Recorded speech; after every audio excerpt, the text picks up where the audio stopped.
I was asked on Discord to try out a spacebar with my stabilizers. So here you go. Let's see how well it does.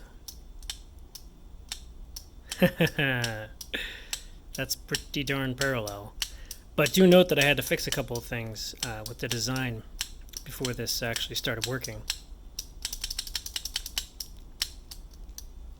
You can see it in action. I designed a new little clip. And see the wire?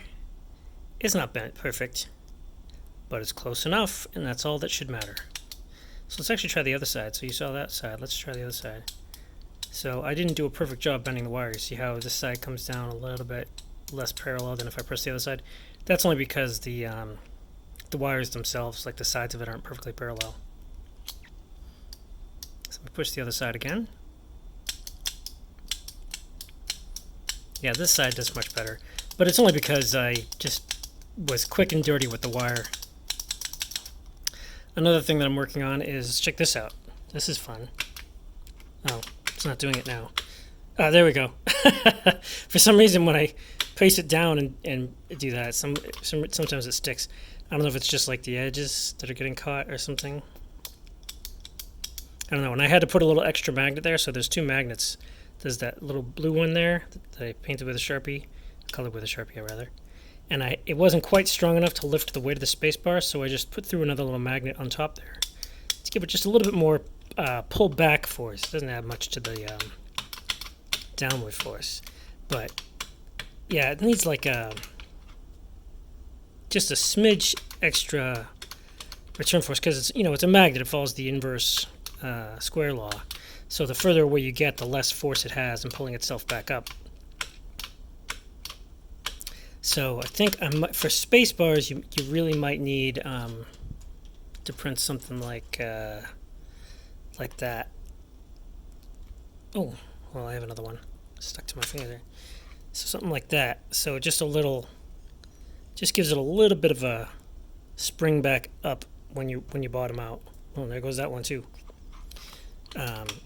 Because, like I said, it's got plenty of. We don't want to add too much to the down force. But we just need to get to the very bottom of it to ensure that it comes back up. Because this is a pretty light spacebar. What if someone was using like a 10U? It wouldn't be enough. Of course, another option is to just like double switch it. Put a switch here and a switch there, and then like a little stem combiner. That'd be fun. Just to give it a little bit more return force. There's other things I could do. Like I could do a little midway stem thing that you can put under any switch that just uses magnetic levitation, so that when you get down to the bottom, it pushes itself back up just naturally. So I actually wanted to do that for each individual switch.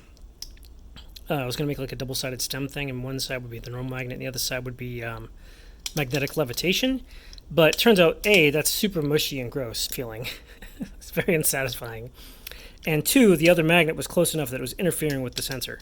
So that's a no-go. But with something like a space bar, I can actually put, a whole bunch of magnets over here and just have like a little thing that sits under the stem, that connects the stems to either side on the top here. Just under the space bar. Well, space bar like this would has an extra mounting point. I could actually just use that for magnetic levitation stem. And I wouldn't even need a hole really through the plate. I could just make a little thing that slides right in there and just sticks out like a millimeter or two. Whatever the width of the magnet is, or I should say the height of the magnet, the thickness of it. Yeah, and that would solve that occasionally getting stuck down problem. I'll work on it some more. Obviously, I'll have to fix it perfectly before I release my keyboard. But for my numpad, it's not going to matter. I'll get this working before I tackle that. Good enough for now, I think. The problem's solvable. So there you go. Magnetically stabilized spacebar stabilizer. Look at how parallel that is. Pretty good. And let's compare it to my terrible Lolita Spider spacebar, since it's right here. Oh, the mushiness.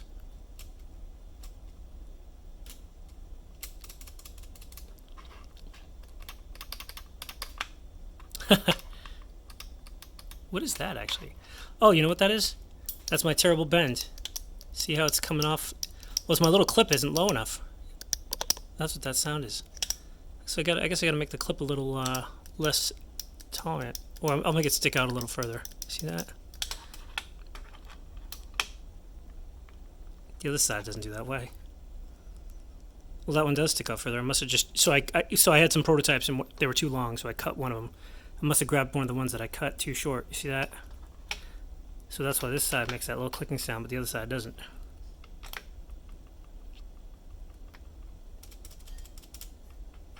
But that's the difference right there between my stabilizer and a regular cherry one. Hear that rattle? And it's not even registering spaces or anything.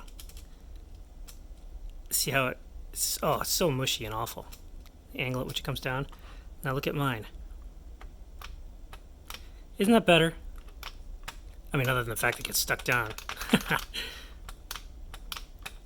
Well, it seems to kind of be correcting itself. It's not as bad as when I first started. Maybe if I just press it 1,000 times, it'll fix itself. But yeah.